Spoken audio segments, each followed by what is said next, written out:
今日同大家分享厚德村公屋4到6人單位間4房設計，單位係和諧式公屋，實用面積469尺。進門左手邊用舉間一個睡房，間房舉上邊係睡房衣櫃，下邊係多功能儲物櫃。客廳仲做咗個神櫃。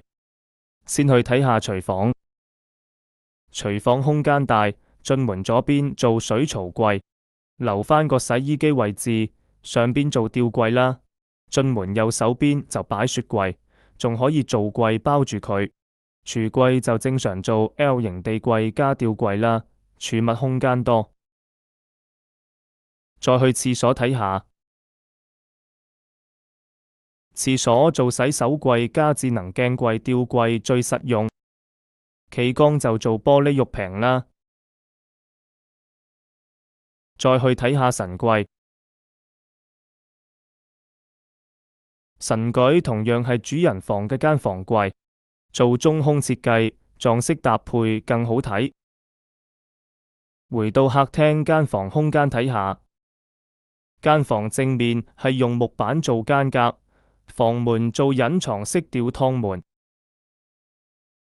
房間內間房櫃上邊就係儲物衣櫃啦。客廳間房記得做翻氣窗。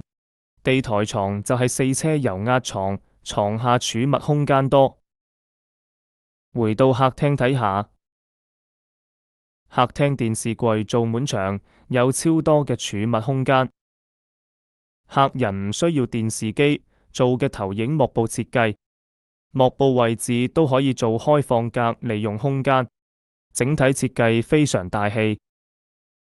對面就擺梳化，再做梳化背景牆。睇下主人房，主人房就正常做衣櫃加梳妝台。地台床做5尺油壓床，床尾仲有個間房衣櫃。最後再去睇下兒童房，兒童房係大房一開椅設計。進門房間一做上床下舉，上床係3尺單人床，加埋主角設計嘅樓梯櫃。下床就做書着櫃加側邊衣櫃。另一間房就係房中房，用木板做間隔，房門做趟門省空間。房間內同樣做3尺單人床，靠牆做到頂衣櫃。整體效果就係咁樣。大家有類似戶型單位可以參考做房中房設計。之後房門就係做磨砂嘅玻璃趟門。大家有需要裝修或者定製家私可以 PM 我免費報價。